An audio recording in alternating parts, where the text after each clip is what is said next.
I'm working right now on the Sinfonia number 8 in F major, and I wanted to share some of my learning epiphanies as I go along here.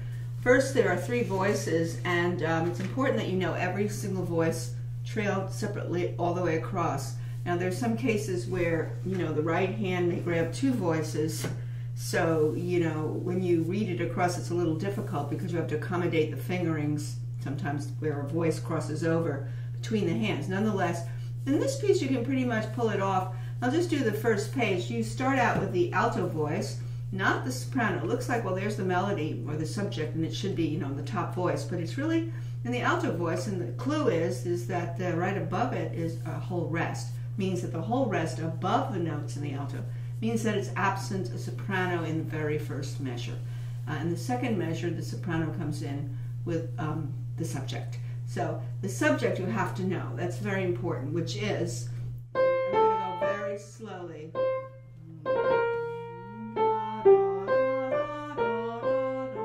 That's it, right there. And the way I execute the trill is I don't use consecutive fingers like 4-3-4-3, which would be convenient to go 4-3-4-3-2-1, but it gives a bit of a shimmer for me to use 4-2-4-2.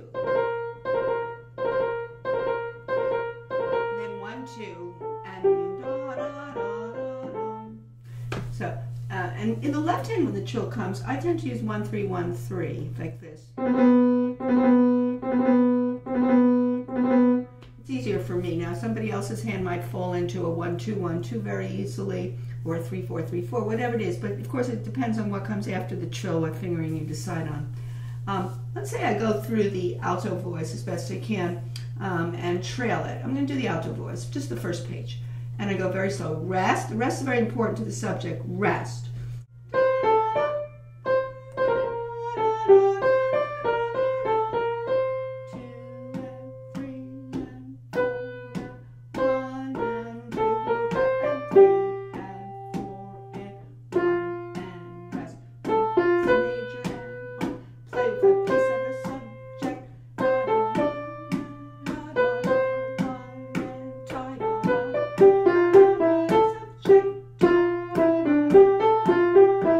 You can see I just trailed the alto.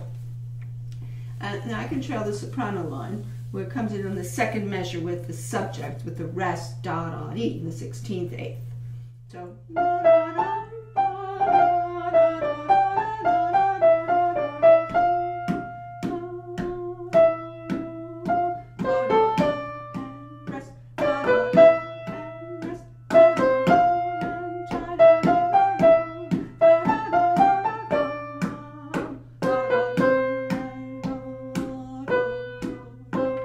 You really have to do that. The bass line would be 1 and 2 and 3 and 4 and 1. Subject.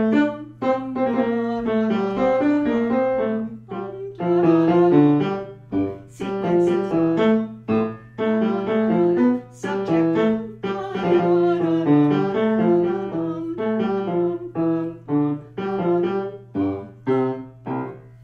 So this is very essential to do things like that, and do it much slower than I'm doing it.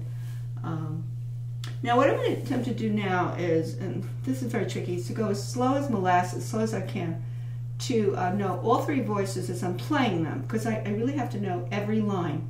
You can't I'll tack on, the other lines to when I hear the subject. That's not good enough. The 3 independent contrapuntal lines, very critical to the 3-part invention, or if you play 2-part invention, it is 2 lines. Now, there's a place in this where he drops out, I believe, the alto voice, which makes it, of course, easier. You just hear 2 voices for maybe a phrase, and then he comes back to the 3 voices. I'm going to go as slow as I can and try to mark out the various subjects and the keys, because you have to know what key's the subject. I noticed the keys of the subject go from, let's see, F major to C major, and I might be leaving some things out, to D minor is one place, G minor. There's a subject in B flat major where the 2 voices overlap with the subject at the same time. I would think that's the climax of the piece. Okay, so very slowly now, as slow as I can do it, and control everything I want, particularly the voicing.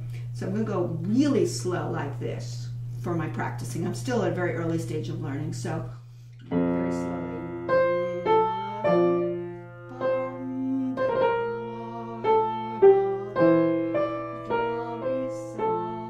Upper voice has the subject.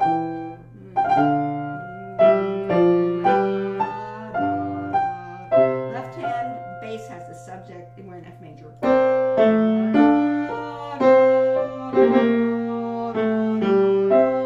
Resolve it. Now there's a piece of the subject, little counterpoint. The subject is not here, but a piece of it is this da da, C major here, by the way, intensify. Now here comes the subject in the left hand in C major. Going slowly. Resolve it. Now comes the alto subject, alto in C major.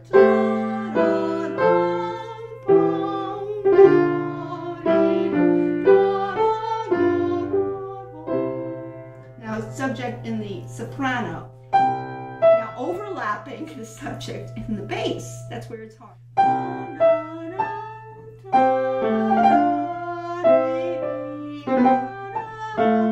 Overlapping voices.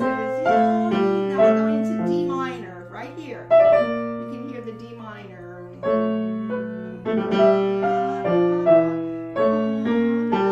Upstairs, downstairs. That's where it's tricky. Overlapping subjects. We're going into G minor here. Now alto voice, G minor. Gotta get that chill well. Inner voice. Here comes the bass with the subject. That's where it's tricky. Let's resolve it now. Hear it? Here it is. Resolve it. Here comes the subject in the bass. Now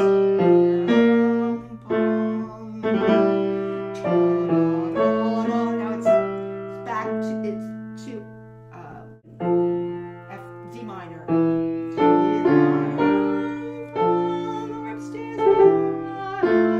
D minor still. Now this is a deceptive cadence.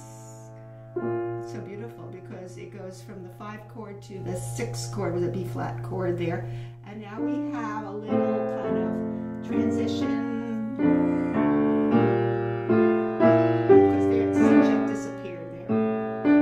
Now, this is a paginatura resolving. And this is playing with the subject, pieces of it.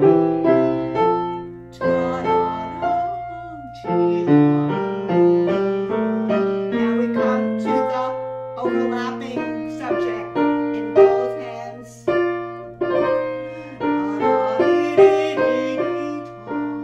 Now we're in B flat major with the subject upstairs.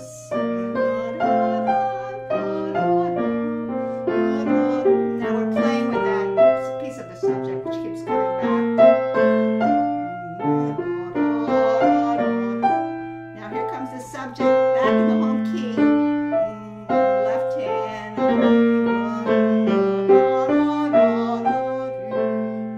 Now here comes the final subject upstairs. You can hear it up there.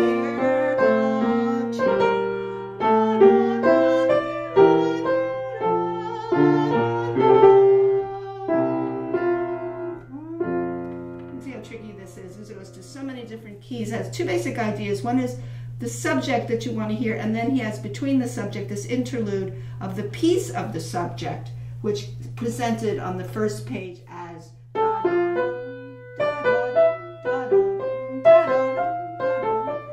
and both hands, you know, you have 2 voices there. Inner voice, upper voice, inner voice, upper voice. And that you have to be aware of in between this pileup of subjects in different keys. It's basically important to do every voice alone, so you know each ingredient, and then you have the prominent subject and you have the interlude with the piece of the subject, and know what keys you're in.